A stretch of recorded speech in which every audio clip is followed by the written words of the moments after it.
ദൈവമനുഷ്യന്റെ സ്നേഹഗീത അധ്യായം 268 വാല്യം 6. ഫരിസേയരുമായുള്ള വാഗ്വാദവും ഈശോയുടെ അമ്മയുടെയും സഹോദരന്മാരുടെയും ആഗമനവും. രംഗം മുൻ ദർശനത്തിലേതു തന്നെ. ഈശോ കൊച്ചു ജോസഫിന്റെ കയ്യിൽ പിടിച്ചുകൊണ്ട് ആ വിധവയോട് വിട ചോദിക്കുന്നു. ഈശോ പറയുന്നു, ഞാൻ തിരിച്ചു വരുന്നതുവരെ ആരും ഇവിടെ വരികയില്ല. പുറംജാതികളല്ലാതെ ആരും വരികയില്ല. ആരെങ്കിലും വന്നാൽ അവർ ഇവിടെ നിൽക്കാൻ പറയണം. കാരണം മറ്റന്നാൾ ഞാൻ തീർച്ചയായും വരും. ഞാൻ പറയാം, ഗുരുവേ, രോഗികൾ ആരെങ്കിലും ഉണ്ടെങ്കിൽ നീ എന്നെ പഠിപ്പിച്ചതനുസരിച്ച് വേണ്ട വിധത്തിൽ ഞാൻ അവരെ പരിചരിച്ചു കൊള്ളാം. എന്നാൽ ദൈവം നിന്നോടുകൂടി ഉണ്ടായിരിക്കട്ടെ.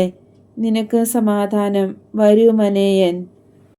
ഈ ഹ്രസ്വമായ സംഭാഷണത്തിൽ നിന്ന് ഞാൻ മനസ്സിലാക്കുന്നത്, കൊറാസിമിൽ പൊതുവെ രോഗികളും അസന്തുഷ്ടരുമായ ആളുകൾ ഈശോയുടെ അടുക്കൽ വരുന്നുണ്ടെന്നും ഈശോ സുവിശേഷം പ്രസംഗിച്ചത് ജോലി ചെയ്തുകൊണ്ട് മാത്രമല്ല, അത്ഭുതങ്ങൾ പ്രവർത്തിച്ചുകൊണ്ടും കൂടെയാണ് എന്നാകുന്നു.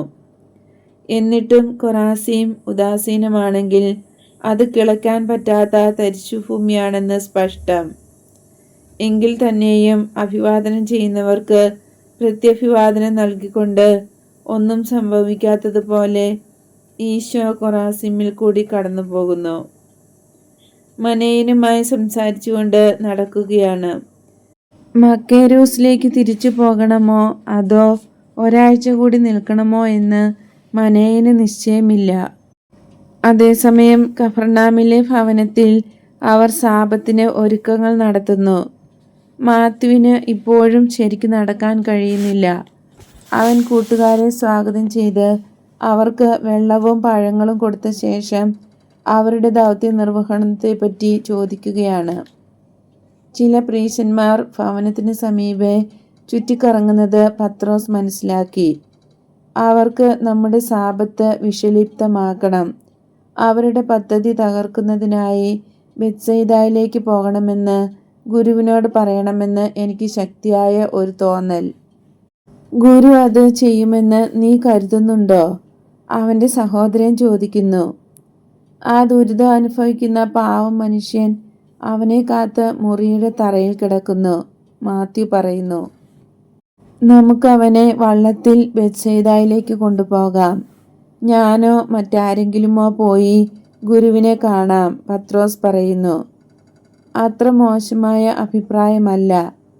ബെത്സയിദക്കാരനായ ഫിലിപ്പ് പോകുവാൻ സന്നദ്ധത കാണിച്ചുകൊണ്ട് പറയുന്നു. ഫിലിപ്പിൻ്റെ കുടുംബം അവിടെയുണ്ട്. ആ കുടുംബത്തിൻ്റെ രക്ഷാകർത്തം അവർ ഏറ്റെടുത്തിരിക്കുന്ന പോലെയാണ്. അതുകൊണ്ട് പോകുക തന്നെ വേണം. ഇപ്പോൾ നിയമജ്ഞരെയും കൂട്ടിയിട്ടുണ്ട്. നമുക്ക് ഉടനെ തന്നെ പോകാം. നീ രോഗിയായ മനുഷ്യനെ എടുത്തുകൊണ്ട് അടുക്കളത്തോട്ടത്തിലിറങ്ങി വീടിൻ്റെ പിൻഭാഗത്തുകൂടെ പോകുക. ഞാൻ പോയി വള്ളം കൊണ്ടുവരാം. ജെയിംസും പോരട്ടെ. അത്തിക്കിണർ വരെ വള്ളം വരും. തീഷ്ണനായ സൈമണും ഈശോയുടെ സഹോദരന്മാരുടെ കൂടെ ഗുരുവിനെ ചെന്ന് കാണട്ടെ. പിശാച് ബാധയുള്ള മനുഷ്യൻ്റെ കൂടെ ഞാൻ വരികയില്ല, കറിയോത്തുകാരൻ പ്രഖ്യാപിച്ചു. എന്തുകൊണ്ടാ വരാത്തത്? പിശാച് നിന്റെ മേൽ തൂങ്ങുമെന്ന് നിനക്ക് പേടിയാണോ? എന്നെ ദേഷ്യപ്പെടുത്താതെ യോനയുടെ പുത്രൻ സൈമണേ. ഞാൻ പറഞ്ഞത് ഞാൻ വരികയില്ലെന്നാ എങ്ങും. എന്നാൽ ഈശോയുടെ സഹോദരന്മാരുടെ കൂടെ ഈശോയുടെ പക്കലേക്ക് പോകൂ. ഇല്ല, പോകുകയില്ല. ഓ, എന്നാൽ വള്ളത്തിൽ കയറിക്കോ. വേണ്ട. കൊള്ളാം. നിനക്ക് പിന്നെ എന്താ വേണ്ടത്? എപ്പോഴുമുള്ള ഒരു ഉടക്ക്. ഇവിടെ തന്നെ ആയിരിക്കാനാണ് ഞാൻ ഇഷ്ടപ്പെടുന്നത്. എനിക്ക് ആരെയും പേടിയൊന്നുമില്ല. അതുകൊണ്ട് ഞാൻ ഓടിപ്പോകുവാൻ ആഗ്രഹിക്കുന്നില്ല. എങ്ങനെയായാലും ഈ സൂത്രം ഗുരുവിന് സന്തോഷം നൽകുമെന്ന് തോന്നുന്നില്ല. അപ്പോൾ പിന്നെ നമ്മളെ ശകാരിച്ചുകൊണ്ടുള്ള ഒരു പ്രസംഗം കൂടെ ആയിരിക്കും ഉണ്ടാകുക. നിങ്ങളുടെ കുറ്റം നിമിത്തം അത് സമ്പാദിക്കാൻ ഞാൻ ഒട്ടും ആഗ്രഹിക്കുന്നില്ല. നിങ്ങൾ പൊയ്ക്കോ. വിവരം പറയാൻ ഞാൻ ഇവിടെ നിൽക്കാം. തീർച്ചയായും ഇല്ല. ഒന്നുകിൽ എല്ലാവരും, അല്ലെങ്കിൽ ആരും വേണ്ട, പത്രോസ് സ്വരമുയർത്തി പറയുന്നു. എന്നാൽ ആരും പോകേണ്ട, കാരണം ഗുരു ഇതാ വന്നു കഴിഞ്ഞു. തീഷ്ണൻ റോഡിലേക്ക് നോക്കിക്കൊണ്ട് ഗൗരവമായി പറയുന്നു. വളരെ അതൃപ്തനായിരിക്കുന്ന പത്രോസ് പിറുപിറുക്കുന്നുണ്ട്. എങ്കിലും മറ്റുള്ളവരോടൊപ്പം ഈശോയുടെ പക്കലേക്ക് പോയി അഭിവാദനം ചെയ്ത ശേഷം അന്ധനും മൂകനും പിശാച് ബാധിതനുമായ ഒരാൾ അവൻ്റെ ബന്ധുക്കളോടൊപ്പം മണിക്കൂറുകളായി വീട്ടിൽ കാത്തിരിക്കുന്ന വിവരം അറിയിക്കുന്നു. മാത്യു വിശദീകരിച്ചു. അവന് ചലനശക്തിയില്ലാത്തതുപോലെ തോന്നുന്നു. അവിടെ കൂടിയിരുന്ന കുറേ കാലിച്ചാക്കിൻ്റെ മുകളിലേക്ക് വീണു. പിന്നെ അനങ്ങിയിട്ടേയില്ല. അവൻ്റെ ബന്ധുക്കൾ നിന്നിലാണ് പ്രതീക്ഷ വച്ചിരിക്കുന്നത്. നീ വന്ന് അല്പം ആശ്വസിക്കുക, പിന്നീട് അവനെ സഹായിക്കാം. വേണ്ട, ഇപ്പോൾ തന്നെ ഞാൻ അവൻ്റെ അടുത്തേക്ക് ചെല്ലാം. അവൻ എവിടെയാണ് കിടക്കുന്നത്? താഴത്തെ നിലയിൽ അടുപ്പിൻ്റെ അടുത്തുണ്ട്. അവനെയും ബന്ധുക്കളെയും ഞാൻ അവിടെ ആക്കി. കാരണം വളരെയേറെ പ്രീശരും നിയമജ്ഞരും ചുറ്റും പതിയിരിപ്പുണ്ട്. സൈമണിൻ്റെ മകൻ യൂദാസ് ഇവിടെയില്ലേ? ഈശോ ചോദിക്കുന്നു. ഈശോ പത്രോസിനെ നോക്കി, എന്നാൽ ശാസിച്ചില്ല. വേഗം വീട്ടിലേക്ക് നടന്നു. ബാലനെ പത്രോസിൻ്റെ പക്കൽ ഏൽപ്പിച്ചു. പത്രോസ് അവനെ വാത്സല്യത്തോടെ തലോടിക്കൊണ്ട് ഉടുപ്പിൻ്റെ ഇടക്കെട്ടിൽ നിന്ന് ഒരു വിസിലെടുത്ത് അവന് കൊടുത്തുകൊണ്ട് പറയുന്നു, ഒന്ന് നിനക്കും ഒന്ന് എൻ്റെ മകനും. അവനെ നിനക്ക് കാണിച്ചു തരാം. നാളെ വൈകിട്ട് നമുക്ക് പോകാം. ഈശോയെക്കുറിച്ച് ഞാൻ ഒരിടയനോട് പറഞ്ഞു. അയാൾ സന്തോഷിച്ച് 2 വിസിൽ എനിക്കുണ്ടാക്കി തന്നു. ഈശോ വീട്ടിനുള്ളിൽ പ്രവേശിച്ചു. അടുക്കള സാധനങ്ങളെല്ലാം തിരിച്ചടുക്കുന്ന തിരക്കിലാണെന്ന് അഭിനയിക്കുന്ന യൂദാസിനെ അഭിവാദ്യം ചെയ്ത ശേഷം അടുപ്പിനടുത്തുള്ള താഴ്ന്ന ഒരു മുറിയിലേക്ക് പ്രവേശിക്കുന്നു. രോഗിയായവനെ പുറത്തേക്ക് കൊണ്ടുവരൂ, ഈശോ കൽപ്പിച്ചു. കഫർനഹൂംകാരനല്ലാത്ത ഒരു പ്രീശൻ. അയാളുടെ ഭാവവും നിൽപ്പും അവിടുത്തുകാരനായ പ്രീശരുടേതിനേക്കാൾ കഷ്ടം. അയാൾ രോഗിയല്ല, പിശാച് ബാധിതനാണ്. എന്നാലും അത് രോഗമാണ്, അരൂപിയുടെ രോഗം. എന്നാൽ അവൻ്റെ കണ്ണുകളും നാവുകളും കെട്ടപ്പെട്ടിരിക്കുകയാണ്. എപ്പോഴും അരൂപിയുടെ രോഗമാണ് കൈകാലുകളിലേക്കും അവയവങ്ങളിലേക്കും വ്യാപിക്കുന്നത്. ഞാൻ പറഞ്ഞു പൂർത്തിയാക്കാൻ നീ അനുവദിച്ചിരുന്നെങ്കിൽ നിനക്ക് മനസ്സിലാകുമായിരുന്നു. കാരണം അതാണ് ഞാൻ പറയാൻ ഉദ്ദേശിച്ചത്. ഒരാൾക്ക് രോഗമുണ്ടാകുമ്പോൾ ആദ്യം രക്തത്തിനാണ് പനി, അതിനുശേഷം ഏതെങ്കിലും ഭാഗത്തെ ആക്രമിക്കുന്നു. എന്ത് തർക്കുത്തരം പറയണമെന്ന് പ്രീശന് അറിഞ്ഞുകൂടാ. അതിനാൽ മൗനം പാലിക്കുകയാണ്. പിശാച് ബാധിച്ച മനുഷ്യനെ ഈശോയുടെ പക്കൽ കൊണ്ടുവന്നു. അവന് ചലനമേ ഇല്ലെന്ന് മാത്യു പറഞ്ഞത് വളരെ ശരിയാണ്. പിശാച് അവനെ വല്ലാതെ അലട്ടിയിരിക്കുന്നു. ഈ സമയം ആളുകൾ തടിച്ചുകൂടുന്നു. എല്ലാവരും വിശ്രമം തേടുന്ന ഈ സമയത്ത് ഇങ്ങനെ ആൾക്കാർ തടിച്ചുകൂടുന്നത് വിശ്വസിക്കാൻ തന്നെ കഴിയുന്നില്ല. എന്തെങ്കിലും കാണാനുള്ളപ്പോൾ മനുഷ്യരുടെ പ്രതികരണം. കഫർനാമിലെ പ്രധാനികളെല്ലാം വന്നിട്ടുണ്ട്. ക്രമസമാധാന പാലനത്തിനെന്ന് ന്യായം പറഞ്ഞ് റോമൻ ശതാധിപനും വന്നിട്ടുണ്ട്. അയാൾ ഒരു മൂലയ്ക്ക് നിൽക്കുന്നു. മറ്റു പട്ടണങ്ങളിൽ നിന്നുള്ള ആളുകളും എത്തിയിട്ടുണ്ട്. ദൈവത്തിൻ്റെ നാമത്തിൽ ഈ മനുഷ്യൻ്റെ നാവിൽ നിന്നും കണ്ണുകളിൽ നിന്നും ഇറങ്ങിപ്പോകൂ. ഞാൻ അത് ആവശ്യപ്പെടുന്നു. അവനെ സ്വതന്ത്രനാക്കൂ. അവനെ പിടിച്ചു വച്ചുകൊണ്ടിരിക്കാൻ ഇനിയും നിനക്ക് അനുവാദമില്ല. ദൂരെ പോകൂ.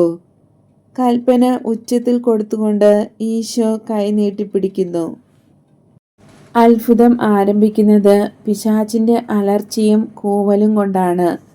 സുഖപ്പെട്ട മനുഷ്യൻ, ദാവീദിൻ്റെ പുത്ര, ദാവീദിൻ്റെ പുത്ര, പരിശുദ്ധനായവനെ, രാജാവേ എന്ന് സന്തോഷാധിക്യത്താൽ വിളിച്ചു പറഞ്ഞതോടെ അത്ഭുതം അവസാനിക്കുന്നു.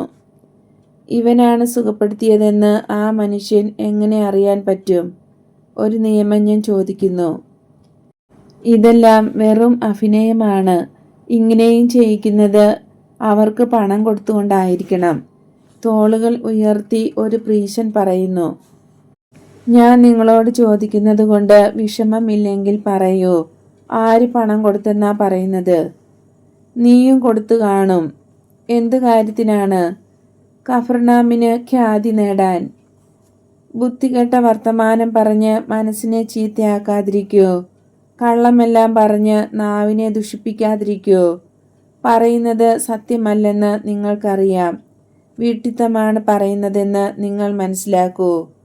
ഇവിടെ സംഭവിച്ചതെല്ലാം ഇസ്രായേലിലെ പല ഭാഗങ്ങളിലും സംഭവിച്ചിട്ടുണ്ട്. അതുകൊണ്ട് എല്ലായിടത്തും ആരെങ്കിലും പണം കൊടുത്തു കാണും. ഇസ്രായേലിലെ സാധാരണക്കാർ വലിയ ധനവാന്മാരാണെന്ന് ഞാൻ അറിഞ്ഞില്ല. കാരണം നീയും നിന്റെ കൂടെയുള്ള ശക്തന്മാരും തീർച്ചയായും അതിന് കൊടുക്കുകയില്ല. അതുകൊണ്ട് ഗുരുവിനെ സ്നേഹിക്കുന്ന സാധാരണക്കാർ മാത്രമായിരിക്കും കൊടുത്തത്. നീ സിനഗോഗിന്റെ തലവനാണ്. നീ അവനെ സ്നേഹിക്കുന്നു. മനേനുണ്ട്. ബെഥനിയിൽ തെയോഫിലസിന്റെ ലാസറും ഉണ്ട്. ഇവർ സാധാരണക്കാരല്ല. പക്ഷേ അവർ സത്യസന്ധരാണ്. ഞാനും സത്യസന്ധനാണ്. ഞങ്ങൾ ഒരു വിധത്തിലും ആരെയും കബളിപ്പിക്കുകയില്ല. വിശ്വാസത്തിന്റെ കാര്യത്തിൽ ഒട്ടുമില്ല. അതിനുള്ള സ്വാതന്ത്ര്യം ഞങ്ങൾ എടുക്കുകയില്ല. കാരണം ഞങ്ങൾ ദൈവത്തെ ഭയപ്പെടുന്നു. ദൈവത്തിന് ഇഷ്ടമുള്ളത് സത്യസന്ധതയാണെന്ന് ഞങ്ങൾ അറിയുകയും ചെയ്യുന്നു. പ്രീഷർ ജെയിംസിനെതിരായി. അവർ സുഖപ്പെട്ട മനുഷ്യന്റെ ബന്ധുക്കളെ ആക്രമിക്കുന്നു. ഇവിടെ വരാൻ നിങ്ങളോട് ആര് പറഞ്ഞു? ആരെന്നോ? സുഖമാക്കപ്പെട്ട അനേകം ആളുകൾ, അവരുടെ ബന്ധുക്കൾ. അവർ നിങ്ങൾക്ക് എന്തു തന്നു? തന്നുവെന്നോ? തന്നത് അവൻ സുഖപ്പെടുത്തും എന്നുള്ള ഉറപ്പാണ്. അവന് യഥാർത്ഥത്തിൽ രോഗമുണ്ടായിരുന്നോ? ഓ നികൃഷ്ട മനസ്സ്, ഇതെല്ലാം കപടമാണെന്ന് നിങ്ങൾ കരുതുന്നോ? ഇത് നിങ്ങൾ വിശ്വസിക്കുന്നില്ലെങ്കിൽ ഗദറായിലേക്ക് പോയി അന്നയുടെയും ഇസ്മായിലിന്റെയും കുടുംബത്തിന്റെ ദൗർഭാഗ്യത്തെപ്പറ്റി അന്വേഷിക്കുക. കഫർനാമിലെ അസ്വസ്ഥരായ ആളുകൾ ബഹളം വച്ചു തുടങ്ങി. അതേസമയം നസ്രസിലെ സമീപെ നിന്ന് വന്ന ചില ഗലീലിയാക്കാർ പറയുന്നു, എത്രയായാലും അവൻ തച്ചനായ ജോസഫിന്റെ മകനല്ലേ? ഈശോയുടെ വിശ്വസ്തരായ കഫർനാമിലെ പൗരന്മാർ വിളിച്ചു പറയുന്നു, ഇല്ല, അവർ പറഞ്ഞതുപോലെ തന്നെ, സുഖമാക്കപ്പെട്ട മനുഷ്യൻ പറഞ്ഞതുപോലെ, ദൈവപുത്രനും ദാവീദിന്റെ പുത്രനും. നിങ്ങളുടെ പ്രസ്താവനകൾ കൊണ്ട് ജനത്തിന്റെ വികാരങ്ങൾ ഇളക്കി വിടരുത്. അവജ്ഞയോടെ ഒരു നിയമം ഞാൻ പറയുന്നു. നിങ്ങളുടെ അഭിപ്രായത്തിൽ അവൻ ആരാണ്? ഒരു ബേൽസബൂബ്. ഓ സർപ്പത്തിന്റെ നാവ്, ദേവദൂഷണം നിങ്ങൾക്കാണ്. പിശാച് ബാധ. ഹൃദയമില്ലാത്ത മനുഷ്യർ, നിങ്ങൾ ഞങ്ങൾക്ക് നാശകാരണമാണ്. മിശിഹായുടെ സന്തോഷത്തിൽ നിന്ന് ഞങ്ങളെ മാറ്റി നിർത്തണമെന്ന് നിങ്ങൾക്ക് ആഗ്രഹമുണ്ടോ? അന്യായ പലിശ വാങ്ങുന്നവർ, കടുത്ത കല്ലുകൾ, യഥാർത്ഥത്തിൽ ഒരാക്രോശം. വെള്ളം കുടിക്കാനായി അടുക്കളയിലേക്ക് പോയ ഈശോ പ്രീശരുടെ ഈ വൃത്തികെട്ട ആരോപണങ്ങൾ കേൾക്കുന്നതിന് കൃത്യസമയത്ത് തന്നെ ഉമ്മറപ്പടിയിലെത്തി. അവനൊരു ബേൽസബൂബാണ്. കാരണം പിശാചുകൾ അവനെ അനുസരിക്കുന്നു. അവന്റെ പിതാവായ വലിയ ബേൽസബൂബ് അവനെ സഹായിക്കുന്നുണ്ട്.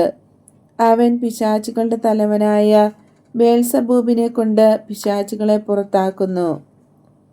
ഈശോ ഉമ്മറപ്പടിയിൽ നിന്നും ഇറങ്ങി 2 ചുവട് മുന്നോട്ട് വച്ച് നേരെ നിന്ന് കഠിനമായും എന്നാൽ ശാന്തമായും പ്രീശരെയും നിയമജ്ഞരെയും നോക്കിക്കൊണ്ട് പറയുന്നു, ഒരു രാജ്യത്തിലെ ജനത 2ആയി തിരിഞ്ഞാൽ ആഭ്യന്തരമായി രാജ്യം ബലഹീനമാകും. ഭൂമിയിൽ നാം കാണുന്നത് ഇങ്ങനെയാണ്. അയൽരാജ്യം നിഷ്പ്രയാസം അതിനെ കീഴടക്കുകയും അടിമയാക്കുകയും ചെയ്യും. അതുപോലെ തന്നെ ഒരു പട്ടണം കലഹിച്ച് ഭിന്നിച്ചാൽ അത് അഭിവൃദ്ധിപ്പെടുകയില്ല. വിദ്വേഷത്താൽ വിഭജിക്കപ്പെട്ട അംഗങ്ങളുള്ള കുടുംബത്തിൻ്റെ സ്ഥിതി ഇതുതന്നെ. ആർക്കും ഉപകരിക്കാത്തതായി സഹപൗരന്മാർക്ക് ചിരിക്കു വിഷയമായി തീരുന്നു. യോജിപ്പ് ആവശ്യമാണ്. കാരണം അത് ആളുകളെ സ്വതന്ത്രരും ശക്തരും സ്നേഹമുള്ളവരുമാക്കുന്നുണ്ട്. രാജ്യസ്നേഹികൾ, പൗരന്മാർ എല്ലാവരും ഇതേപ്പറ്റി ചിന്തിക്കണം. വ്യക്തിപരമായ ഒരാനുകൂല്യത്തിന് വേണ്ടി ഭിന്നതയുണ്ടാക്കാൻ പ്രേരിപ്പിക്കപ്പെടുമ്പോൾ എപ്പോഴും അഥവാ സാഹചര്യങ്ങൾ ദുരുപയോഗപ്പെടുത്തുമ്പോൾ എപ്പോഴും അപകടമാണ് വരുത്തിവയ്ക്കുന്നത്. കാരണം ഭിന്നിച്ചിരിക്കുന്ന ഇരു കൂട്ടരും ഇതെല്ലാം ചെയ്യും. അങ്ങനെ സ്നേഹം എല്ലാവരും കൂടെ നശിപ്പിക്കും. ഇപ്രകാരമുള്ള കൂർമ്മ ബുദ്ധി പ്രയോഗിക്കുന്നത് ലോകത്തിലെ നേതാക്കന്മാരാണ്. നമുക്ക് വളരെ വേദന വരുത്തുന്ന റോമിൻ്റെ അനിഷേധ്യമായ ശക്തിയെക്കുറിച്ച് ചിന്തിക്കുക. റോമ ലോകത്തെ ഭരിക്കുന്നു. എന്നാൽ ഭരിക്കണം എന്ന ലക്ഷ്യത്തിൽ അവരെല്ലാം ഒരേ മനസ്സാണ്, ഒരേ ആഗ്രഹമുള്ളവരാണ്. അവരുടെ ഇടയിലും അഭിപ്രായ വ്യത്യാസങ്ങളും എതിർപ്പും എല്ലാം ഉണ്ട്. പക്ഷേ അതെല്ലാം അടിയിൽ കിടക്കുന്നു. പ്രത്യക്ഷത്തിൽ അവർ ഒറ്റക്കെട്ടാണ്. വിള്ളലോ ഉലച്ചിലോ കൂടാതെ അവർക്ക് എല്ലാവർക്കും ഒരേ കാര്യമായിരുന്നു വേണ്ടത്. അതുകൊണ്ട് അതിൽ അവർ വിജയിച്ചു. ഒരേ കാര്യം ആഗ്രഹിക്കുന്നിടത്തോളം കാലം അവർ വിജയിക്കുകയും ചെയ്യും. ഒന്നിച്ചു നിൽക്കുവാനുള്ള മനുഷ്യരുടെ ആ ബുദ്ധി കൂർമ്മത പരിഗണിക്കൂ. എന്നിട്ട് ആലോചിക്കൂ, ഈ ലോകത്തിൻ്റെ മക്കൾ ഇങ്ങനെയാണെങ്കിൽ സാത്താൻ്റെ കാര്യം എങ്ങനെയായിരിക്കും? നമ്മെ സംബന്ധിച്ചിടത്തോളം റോമാക്കാർ പിശാചുക്കളാണ്. എന്നാൽ വിശ്വാസികളായ അവരുടെ പൈശാചികത്വം സാക്ഷാൽ സാത്താൻ്റെയും അവൻ്റെ പിശാചുക്കളുടെയും പൈശാചികത്വത്തോട് തുലനം ചെയ്താൽ ഒന്നുമില്ല. സാത്താൻ്റെ നിത്യമായ രാജ്യത്തിന് സമയപരിധിയില്ല, അതിരില്ല. വക്രതയ്ക്കും ദുഷ്ടതയ്ക്കും കണക്കില്ല. ദൈവത്തിനും മനുഷ്യർക്കും ഉപദ്രവം വരുത്തുന്നതിലാണ് അവരുടെ സന്തോഷം. ഉപദ്രവിക്കുക എന്നതാണ് അവരുടെ ജീവിതം തന്നെ. അവരുടെ വേദന നിറഞ്ഞ ക്രൂരമായ സന്തോഷവും അതുതന്നെ. അവരുടെ മനസ്സിനെ ശപിക്കപ്പെട്ട പൂർണ്ണതയിൽ എത്തിക്കാൻ അവർക്ക് കഴിഞ്ഞിട്ടുണ്ട്. ഒരേ ലക്ഷ്യം, ഒരു ഉപദ്രവം ചെയ്യുക എന്നുള്ളതിൽ അവർക്ക് യോജിപ്പാണ്. ഇപ്പോൾ നിങ്ങൾ പറയുന്നത് പോലെ എൻ്റെ ശക്തിയെക്കുറിച്ച് സംശയം കുത്തിവയ്ക്കുക എന്ന ഉദ്ദേശ്യത്തോടെ എന്നെ സഹായിക്കുന്നത് സാത്താനാണെങ്കിൽ, കാരണം ഞാൻ ഒരു ചെറിയ ബേൽസബൂബ് ആണല്ലോ. അതിൻ്റെ അർത്ഥം സാത്താൻ തനിക്ക് തന്നെ എതിരാണെന്നും അവൻ്റെ പിശാചുക്കൾക്ക് എതിരാണെന്നുമായിരിക്കുമല്ലോ. അവൻ ആവസിച്ചിരിക്കുന്ന ആളുകളിൽ നിന്ന് അവനെ ഓടിക്കുന്നത് എതിരായിട്ടുള്ള പ്രവൃത്തിയല്ലേ? അവൻ്റെ അനുചരന്മാരുമായി അവൻ തെറ്റിയാൽ അവൻ്റെ രാജ്യത്തിന് നിലനിൽക്കാൻ കഴിയുമോ? ഇല്ല. അതെ, അങ്ങനെയല്ല. സാത്താൻ വളരെ കുശാഗ്രബുദ്ധിയുള്ളവനാണ്. മനുഷ്യഹൃദയങ്ങളിൽ നിന്ന് അവന് നാശം സംഭവിക്കാൻ ഇടയാക്കുകയില്ല. അവൻ്റെ ജീവിത ലക്ഷ്യം തന്നെ മോഷ്ടിക്കുക, നാശം വരുത്തുക, കള്ളം പറയുക, ഉപദ്രവിക്കുക, കുഴപ്പം സൃഷ്ടിക്കുക എന്നിവയെല്ലാമാണ്.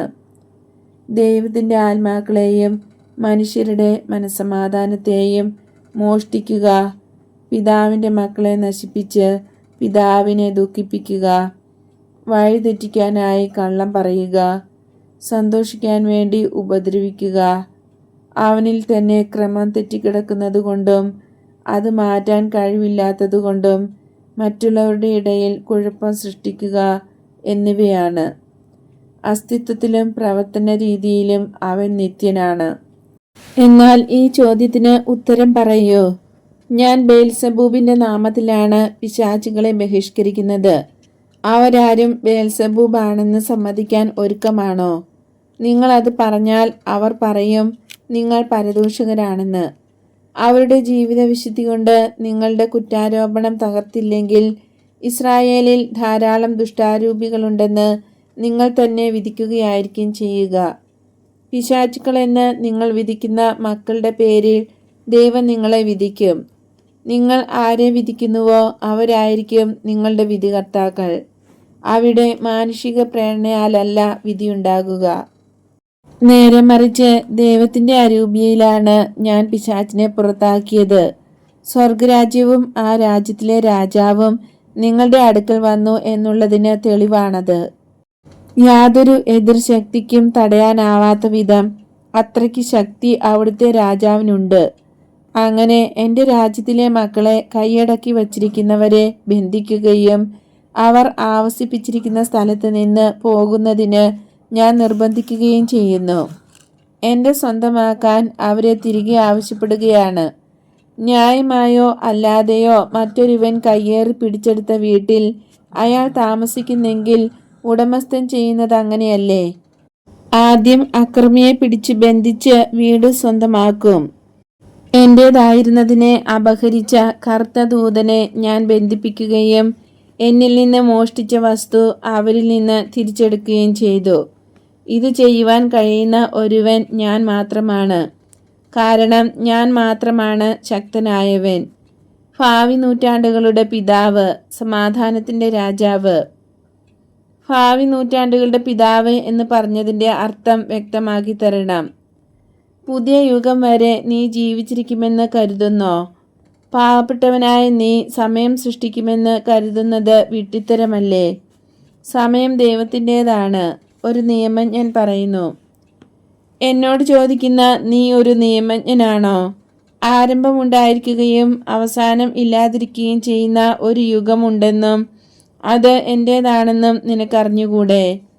അതിൻ്റെ മക്കളെ ഞാൻ ഒരുമിച്ച് കൂട്ടുകയും അവർ വിജയം വരിക്കുകയും ഞാൻ സൃഷ്ടിച്ച യുഗം പോലെ അവർ നിത്യം ജീവിക്കുകയും ചെയ്യും. മാംസത്തിൻ്റെയും ലോകത്തിൻ്റെയും മുകളിൽ യഥാർത്ഥ മൂല്യം നൽകിക്കൊണ്ട് അതിനെ സൃഷ്ടിച്ചു കഴിഞ്ഞിരിക്കുന്നു. കാരണം എനിക്ക് എല്ലാം ചെയ്യുവാൻ കഴിയും. അതുകൊണ്ടാണ് ഞാൻ പറയുന്നത്, എൻ്റെ കൂടെ ഇല്ലാത്തവർ എനിക്കെതിരാണെന്ന്. എൻ്റെ കൂടെ ചേർക്കപ്പെടാത്തവർ ചിതറിക്കപ്പെടും. കാരണം ഞാൻ ആരായിരിക്കുന്നുവെന്ന് പറയാൻ കഴിയുന്ന ആയിരിക്കുന്നവൻ ഞാനാകുന്നു. പ്രവചിക്കപ്പെട്ടത് അവൻ്റെ വാക്കുകൾ. പ്രവാചകന്മാർ പ്രഖ്യാപിച്ചു. അവ അവാസ്തവമോ തെറ്റോ അല്ല. എതിർപ്പ് കൂടാതെ അവ വിശ്വസിക്കണം. ഞാൻ നിങ്ങളോട് പറയുന്നു, മനുഷ്യരുടെ എല്ലാ പാപങ്ങളും ദൈവദൂഷണങ്ങളും പൊറുക്കപ്പെടുന്നു. കാരണം മനുഷ്യൻ അരൂപിയല്ലെന്നും മാംസമാണെന്നും പരീക്ഷിക്കപ്പെടുമ്പോൾ വേഗം ബലഹീനമാകുന്നുവെന്നും ദൈവത്തിനറിയാം. എന്നാൽ പരിശുദ്ധാരൂപിക്കെതിരായ ദൈവദൂഷണം പൊറുക്കപ്പെടുകയില്ല. മനുഷ്യപുത്രനെതിരായി സംസാരിച്ചവനോട് ക്ഷമിക്കും. കാരണം ആയിരിക്കുന്നത് എന്താണോ അതാണ് സത്യം. വിശുദ്ധവും അനിഷേധ്യവും അരൂപിക്ക് വെളിപ്പെടുത്തപ്പെട്ടതും തെറ്റിക്കാൻ നിവൃത്തിയില്ലാത്ത വിധത്തിൽ വ്യക്തമാക്കപ്പെട്ടതുമാണ് സത്യം. മനഃപൂർവ്വം തെറ്റ് ആഗ്രഹിക്കുന്നവർക്ക് മാത്രമേ തെറ്റ് പറ്റുകയുള്ളൂ. പരിശുദ്ധാരൂപി അരുളി ചെയ്തിട്ടുള്ള വാക്കുകൾ നിഷേധിക്കുന്നത് ദൈവവചനം നിഷേധിക്കൽ തന്നെയാണ്. അത് മനുഷ്യനെ വചനത്താൽ നൽകപ്പെട്ട സ്നേഹത്തിൻ്റെ നിഷേധിക്കലാണ്. സ്നേഹത്തിനെതിരായ പാപം പൊറുക്കപ്പെടുകയില്ല. ഓരോ വൃക്ഷവും അതാതിൻ്റെ ഫലം പുറപ്പെടുവിക്കുന്നു. നിങ്ങൾ നിങ്ങളുടേതും, എന്നാൽ നിങ്ങളുടെ ഫലം നല്ലതല്ല. ഒരു തോട്ടത്തിൽ നല്ല വൃക്ഷം നട്ടാൽ അത് നല്ല ഫലം തരുന്നു. അപ്പോൾ എല്ലാവരും പറയും, ഇത് ഒരു നല്ല വൃക്ഷമല്ല എന്ന്. കാരണം വൃക്ഷത്തെ അതിൻ്റെ ഫലത്തിൽ നിന്ന് അറിയുന്നു. നിങ്ങൾ നല്ലവരല്ലാത്തതിനാൽ നിങ്ങൾക്ക് നന്നായി സംസാരിക്കാൻ എങ്ങനെ കഴിയും? കാരണം ഹൃദയത്തിൻ്റെ നിറവിൽ നിന്ന് വായ് സംസാരിക്കുന്നു. കാരണം നമ്മുടെ ഉള്ളിൽ വളരെ അധികമായിട്ടുള്ളവയിൽ നിന്നാണ് നമ്മൾ പ്രവർത്തിക്കുകയും സംസാരിക്കുകയും ചെയ്യുന്നത്. ഒരു നല്ല മനുഷ്യൻ അവൻ്റെ നല്ല ഭണ്ഡാരത്തിൽ നിന്ന് നല്ല വസ്തുക്കൾ എടുക്കുന്നു. ദുഷ്ടനായ മനുഷ്യൻ ശേഖരിച്ചിരിക്കുന്ന ദുഷ്ടവസ്തുക്കളിൽ നിന്ന് ദുഷിച്ചവ എടുക്കുന്നു. അവൻ്റെ ഉള്ളിലുള്ളത് പറയുകയും അതുപോലെ ദുഷ്ടത പ്രവർത്തിക്കുകയും ചെയ്യുന്നു. ഞാൻ നിങ്ങളോട് ഗൗരവമായി പറയുന്നു, അലസത പാപമാണെന്ന്. എന്നാൽ ദുഷ്പ്രവൃത്തികൾ ചെയ്യുന്നതിൽ ഭേദം അലസതയാണ്. ഞാൻ വീണ്ടും പറയുന്നു, അലസമായും ദുഷ്ടമായും സംസാരിക്കുന്നതിൽ ഭേദം മൗനമായിരിക്കുന്നതാകുന്നു. മൗനമായിരിക്കുന്നത് അലസതയാണെങ്കിലും നിങ്ങളുടെ നാവുകൊണ്ട് പാപം ചെയ്യുന്നതിലും നല്ലത് അതാണ്. വിധിനാളിൽ അലസമായി പറഞ്ഞ ഓരോ വാക്കിനും നീതി ആവശ്യപ്പെടുമെന്നും മനുഷ്യർ പറഞ്ഞ വാക്ക് അനുസരിച്ച് വിധിക്കപ്പെടുമെന്നും അവരുടെ വാക്കുകൾ കൊണ്ട് തന്നെ അവർക്ക് ശിക്ഷാവിധി ഉണ്ടാകുമെന്നും ഞാൻ ഉറപ്പു പറയുന്നു. അതിനാൽ സൂക്ഷിക്കുക. കാരണം വെറും അലസതയേക്കാൾ കൂടിയ വാക്കുകൾ നിങ്ങൾ സംസാരിക്കുന്നു. കാരണം അവ അലസവാക്കുകൾ മാത്രമല്ല, ഉപദ്രവകരമായ വാക്കുകളുമാകുന്നു. അത് നിങ്ങൾ പറയുന്നത് നിങ്ങളോട് സംസാരിക്കുന്ന സത്യത്തിൽ നിന്ന് ഹൃദയങ്ങളെ അകറ്റി ദൂരെയാക്കാനാണ്. ഫരിസേയരും നിയമജ്ഞരും പരസ്പരം ആലോചിക്കുകയും അതിനുശേഷം കരുണയുള്ളവനായി അഭിനയിക്കുകയും ചെയ്യുകയാണ്. ഗുരുവേ, ഒരുവൻ കാണുന്നത് വിശ്വസിക്കുക എളുപ്പമാണ്. അതുകൊണ്ട് ഞങ്ങൾ വിശ്വസിക്കേണ്ടതിന് നീ പറയുന്ന ആൾ നീ തന്നെയാണെന്നുള്ളതിന് ഒരടയാളം ഞങ്ങൾക്ക് തരിക. പരിശുദ്ധാത്മാവിനെതിരായ പാപം നിങ്ങളിലുണ്ടെന്ന് നിങ്ങൾക്കറിയാം. ഞാൻ അവതരിച്ച വചനമാണെന്ന് പല പ്രാവശ്യം നിങ്ങളെ ചൂണ്ടിക്കാണിച്ചു. പരിശുദ്ധാത്മാവിനെതിരായ പാപം നിങ്ങൾ ചെയ്തു. പ്രവചനമനുസരിച്ചുള്ള സമയത്ത് പ്രവചിച്ച അടയാളങ്ങളോടെ വന്ന വചനവും രക്ഷകനും അരൂപി പറയുന്നതനുസരിച്ച് പ്രവർത്തിക്കുന്നു. ഞങ്ങൾ അരൂപിയിൽ വിശ്വസിക്കുന്നു, എന്നാൽ ഞങ്ങളുടെ സ്വന്തം കണ്ണുകൾ കൊണ്ട് കാണാതെ നിന്നിൽ എങ്ങനെ വിശ്വസിക്കും?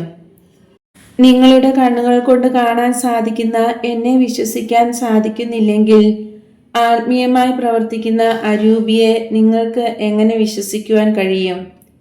എൻ്റെ ജീവിതം മുഴുവൻ അടയാളമാണ്. അതുപോരെ? ഇല്ല, അതുപോരാ. അങ്ങനെ ഞാൻ തന്നെ പറയുന്നു. അടയാളം അന്വേഷിക്കുന്ന വ്യഭിചരിക്കുന്നതും ദുഷ്ടവുമായ ഈ തലമുറയ്ക്ക് ഒരടയാളം മാത്രം നൽകപ്പെടും. യോന പ്രവാചകന്റെ അടയാളം. യോന 3 ദിവസം മത്സ്യത്തിന്റെ ഉദരത്തിലായിരുന്നു. അപ്രകാരം മനുഷ്യപുത്രൻ 3 ദിവസത്തേക്ക് ഭൂമിയുടെ ഉദരത്തിലായിരിക്കും. ഞാൻ നിങ്ങളോട് പറയുന്നു, അന്ത്യവിധി നാളിൽ നിനവേക്കാർ മറ്റു ജനങ്ങളോടൊപ്പം ഉയർത്തെഴുന്നേൽക്കുകയും അവർ ഈ തലമുറയെ എതിർത്ത് കുറ്റം വിധിക്കുകയും ചെയ്യും. കാരണം യോനയുടെ പ്രസംഗം കേട്ട് അവർ പ്രായശ്ചിത്തം ചെയ്തു. എന്നാൽ യോനായേക്കാൾ വലിയവൻ ഇവിടെയുണ്ട്. അതുപോലെ ദക്ഷിണദിക്കിന്റെ രാജ്ഞി ഉയർത്തെഴുന്നേറ്റ് നിങ്ങൾക്കെതിരായി നിൽക്കുകയും നിങ്ങളെ കുറ്റം വിധിക്കുകയും ചെയ്യും. കാരണം സോളമന്റെ ജ്ഞാനം ശ്രവിക്കുന്നതിനായി അവൾ ഭൂമിയുടെ അതിർത്തിയിൽ നിന്ന് വന്നു. എന്നാൽ സോളമനേക്കാൾ വലിയവൻ ഇവിടെയുണ്ട്. ഈ തലമുറ ദുഷിച്ചതും ദുഷ്ടവുമാണെന്ന് എന്തുകൊണ്ടാണ് നീ പറയുന്നത്? മുമ്പുണ്ടായിരുന്നവരെ പോലുള്ള വിശുദ്ധർ ഇപ്പോഴുമുണ്ട്. ഇസ്രായേലിന്റെ ഘടന മാറിയിട്ടില്ല.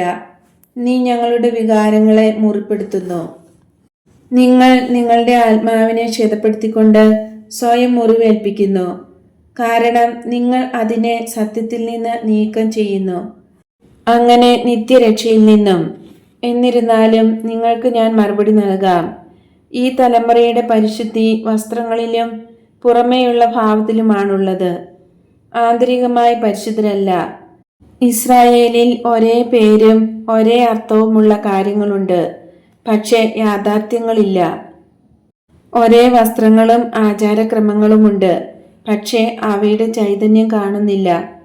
നിങ്ങൾ ദുഷിച്ചവരാണ്, കാരണം പരിശുദ്ധ നിയമവുമായുള്ള അതിസ്വാഭാവിക വിവാഹം നിങ്ങൾ നിരസിച്ചു.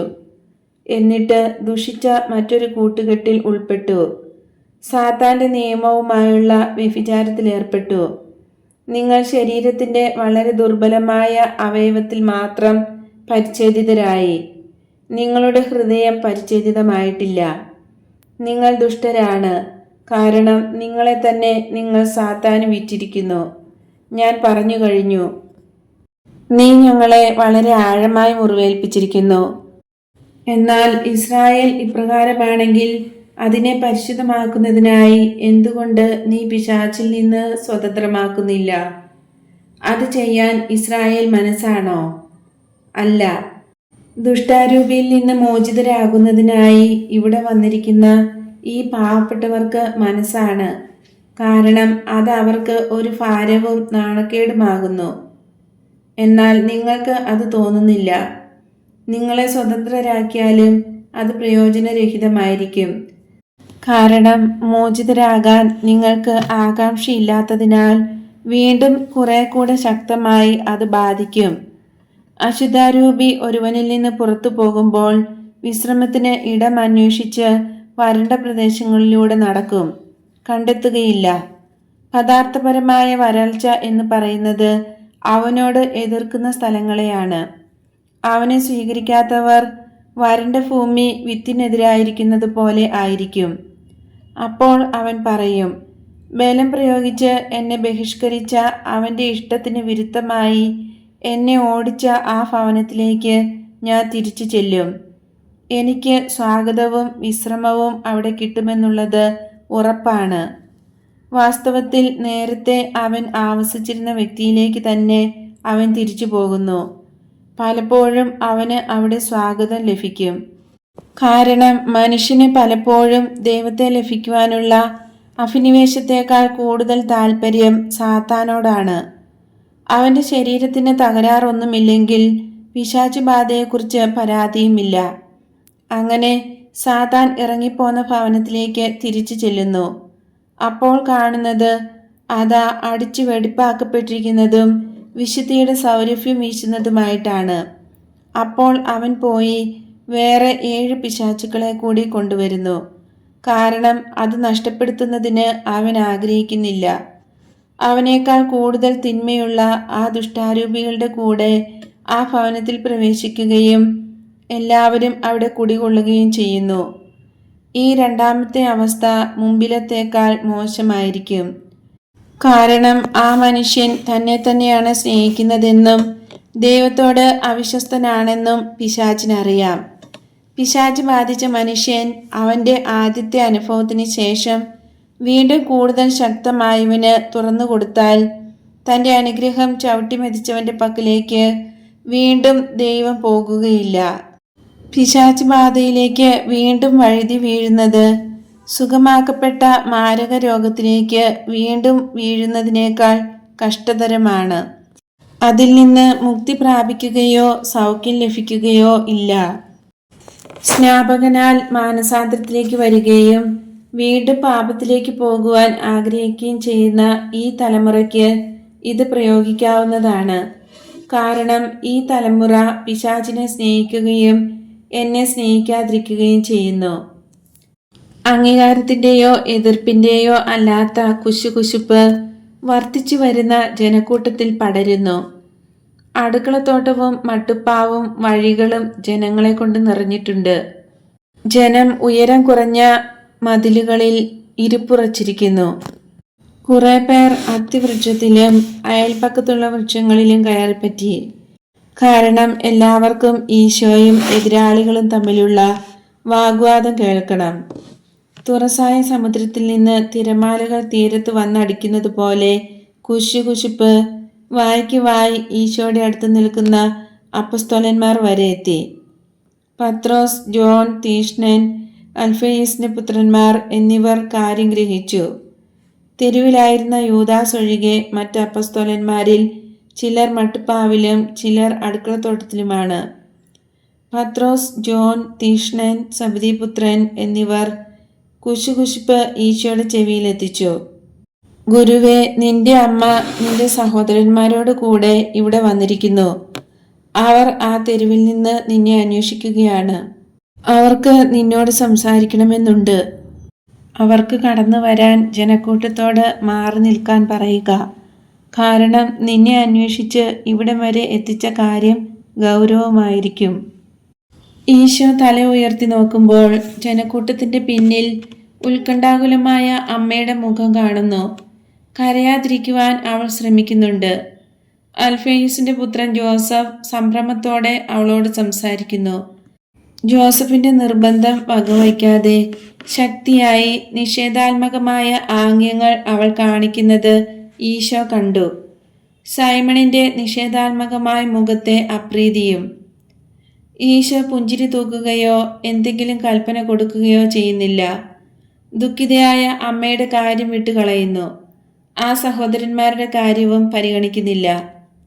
തല താഴ്ത്തി ജനക്കൂട്ടത്തെ ഈശോ നോക്കുന്നു.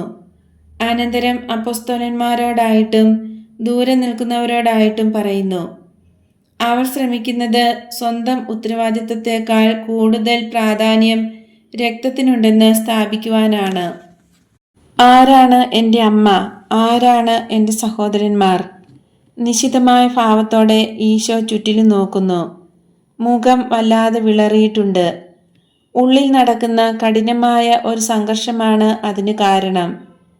കുടുംബ ബന്ധങ്ങളുടെയും രക്തത്തിൻ്റെയും മേലായി തൻ്റെ ദൗത്യ നിർവഹണത്തെ സ്ഥാപിക്കാനുള്ള ശ്രമം, പിതാവിന് ശുശ്രൂഷ ചെയ്യുവാനായി അമ്മയോടുള്ള ബന്ധം തള്ളിപ്പറയുവാനുള്ള വിഷമം എന്നിവയെല്ലാം സംഘർഷത്തിന് കാരണമായിരുന്നു. കൈനീട്ടി ആ വലിയ ജനക്കൂട്ടത്തെ കാണിച്ചുകൊണ്ട് പറയുന്നു, ഇതാണ് എൻ്റെ അമ്മ, ഇതാണ് എൻ്റെ സഹോദരന്മാർ. ദൈവഹിതം നിറവേറ്റുന്നവരാണ് എൻ്റെ സഹോദരന്മാരും സഹോദരികളും എൻ്റെ അമ്മയും, അല്ലാതെ വേറെ ആരും എനിക്കില്ല. ദൈവ ഇഷ്ടം നിറവേറ്റുന്നതിൽ ഒന്നാമതായിരിക്കുന്നവർ ആരോ അവരാണ് എൻ്റെ ബന്ധുക്കൾ. മറ്റുള്ളവരെക്കാൾ പൂർണ്ണമായി അത് നിറവേറ്റുന്നതിന് മറ്റെല്ലാം ബലി കഴിക്കുന്നവർ, അതിനായി രക്തബന്ധവും മറ്റെല്ലാ സ്നേഹബന്ധങ്ങളും പൂർണ്ണമായി ത്യജിക്കുന്നവരാണ് എൻ്റെ ബന്ധുക്കൾ. ജനക്കൂട്ടം കൂടുതൽ ഉച്ചത്തിൽ മന്ത്രിക്കുന്നു. അതേസമയം അവൻ ഒരു പിശാചാണ്, സ്വന്തം രക്തത്തെ അവൻ തള്ളിപ്പറയുന്നു എന്ന് തട്ടിവിട്ടുകൊണ്ട് നിയമജ്ഞൻ പിൻവാങ്ങുകയാണ്. അവൻ്റെ ബന്ധുക്കൾ മുന്നോട്ട് വന്ന് പറയുന്നു, അവന് ഭ്രാന്താണ്, അവൻ്റെ അമ്മയെ തന്നെ അവൻ പീഡിപ്പിക്കുന്നു. അപ്പസ്തോലന്മാർ പറയുന്നു, അവൻ്റെ വാക്കുകൾ വളരെ ഗൗരവം നിറഞ്ഞവയാണ്. ജനക്കൂട്ടം അഭിപ്രായപ്പെടുന്നു, എത്രയധികമായി അവൻ നമ്മെ സ്നേഹിക്കുന്നു. മേരിയും ജോസഫും സൈമണും ജനക്കൂട്ടത്തിനിടയിലൂടെ വളരെ വിഷമിച്ച് മുമ്പോട്ട് വന്നു. മേരിക്ക് എന്തെന്നില്ലാത്ത അനുകമ്പ, ജോസഫിന് വലിയ ദേഷ്യം, സൈമണിന് ആകെ പരിഭ്രമം. അവർ ഈശോയുടെ അടുത്തെത്തി. ജോസഫ് വന്നപാടെ ആക്രമണം തുടങ്ങി. നിനക്ക് ഭ്രാന്താണ്, നീ എല്ലാവരെയും ബുദ്ധിമുട്ടിക്കുന്നു, നിന്റെ അമ്മയെപ്പോലും ബഹുമാനിക്കുന്നില്ല. എന്നാൽ ഞാൻ ഇവിടെയുണ്ട്, ഞാൻ നിന്റെ ഈ രീതികളെല്ലാം നിർത്തിക്കും. ഒരു പണിക്കാരനായ നീ അലഞ്ഞു തിരിഞ്ഞു നടക്കുകയാണെന്ന് പറയുന്നത് സത്യമാണോ? അതോ സത്യമാണെങ്കിൽ നിന്റെ പണിപ്പുരയിലിരുന്ന് പണിതുകൂടെ? അങ്ങനെ അമ്മയെ സംരക്ഷിക്കരുതോ? നിന്റെ ജോലി പ്രസംഗിക്കുകയാണെന്ന് എന്തിനു കള്ളം പറയുന്നു? അലസനും നന്ദി കെട്ടവനുമായ മനുഷ്യ, പണത്തിനു വേണ്ടി മറ്റുള്ളവരെയും കൂട്ടി നീ പണിയുകയല്ലേ? എനിക്ക് തോന്നുന്നു നിന്നെ വഴിതെറ്റിക്കുന്ന ഒരു പിശാച് നേരായിട്ടും നിന്നെ ബാധിച്ചിട്ടുണ്ടെന്ന്. എന്നോട് മറുപടി പറയൂ. ഈശോ തിരിഞ്ഞ് കൊച്ചു ജോസഫിനെ പിടിച്ച് അടുപ്പിച്ച് നിർത്തിയിട്ട് രണ്ട് കൈകളും അവൻ്റെ കക്ഷത്തിലൂടെ ഇട്ട് പൊക്കി കാണിച്ചുകൊണ്ട് പറയുന്നു, നിഷ്കളങ്കനായ ഈ കുട്ടിക്ക് ഭക്ഷണത്തിന് വകയുണ്ടാക്കാനാണ് ഞാൻ ജോലി ചെയ്തത്. അവനെയും അവൻ്റെ ബന്ധുക്കളെയും ദൈവത്തിൻ്റെ നന്മയെക്കുറിച്ച് അങ്ങനെ മനസ്സിലാക്കി കൊടുക്കുവാനും അത് സ്നേഹത്തെക്കുറിച്ചും എളിമയെക്കുറിച്ചും കൊറാസിമിലെ ജനങ്ങൾക്ക് നൽകിയ ഒരു പ്രസംഗമായിരുന്നു. കൊറാസിമിന് വേണ്ടി മാത്രമല്ല, എന്നോട് അന്യായമായി വർത്തിക്കുന്ന എൻ്റെ സഹോദരനായ ജോസഫെ, നിനക്ക് വേണ്ടിയുമായിരുന്നു. എന്നാൽ ഞാൻ നിന്നോട് ക്ഷമിക്കുന്നു, കാരണം നിന്നെ പാമ്പുകൾ കടിച്ചു എന്ന് ഞാൻ മനസ്സിലാക്കുന്നുണ്ട്. പെട്ടെന്ന് മാറി മറിയുന്ന സൈമൺ, നിന്നോട് ഞാൻ ക്ഷമിക്കുന്നു. എൻ്റെ അമ്മയോട് എനിക്കൊന്നും ക്ഷമിക്കാനില്ല, അമ്മയ്ക്ക് എന്നോടും ഒന്നും ക്ഷമിക്കാനില്ല. കാരണം അവളുടെ വിധി നീതിപൂർവമാണ്. ലോകം അതിന് തോന്നിയതുപോലെ പ്രവർത്തിക്കട്ടെ. ദൈവം ആഗ്രഹിക്കുന്നതാണ് ഞാൻ ചെയ്യുന്നത്. എൻ്റെ പിതാവിൻ്റെയും അമ്മയുടെയും അനുഗ്രഹം കൊണ്ട് എനിക്ക് വളരെ സന്തോഷമാണ്. ലോകത്തിൻ്റെ രീതി അനുസരിച്ച് ഈ ലോകം മുഴുവൻ എന്നെ പുകഴ്ത്തിയാലും എനിക്ക് അത്രയും സന്തോഷം ഉണ്ടാകയില്ല. അമ്മേ വരൂ, അമ്മ കരയാതെ. അവർ ചെയ്യുന്നത് എന്താണെന്ന് അവർക്ക് അറിഞ്ഞുകൂടാ. അവരോട് ക്ഷമിക്കൂ. ഓ മകനെ, എനിക്കറിയാം, നിനക്കറിയാം, വേറൊന്നും പറഞ്ഞിട്ട് കാര്യമില്ല. ജനങ്ങളോട് സമാധാനത്തിൽ പോകുക എന്ന് മാത്രം പറയാം, വേറൊന്നും പറഞ്ഞിട്ട് കാര്യമില്ല. ഈശോ ജനക്കൂട്ടത്തെ അനുഗ്രഹിക്കുന്നു. മേരിയെ വലത് കൈകൊണ്ടും ജോസഫിനെ ഇടത് കൈകൊണ്ടും പിടിച്ചുകൊണ്ട് ഗോവണി കയറുന്നു. ആദ്യം കയറുന്നത് ഈശോയാണ്.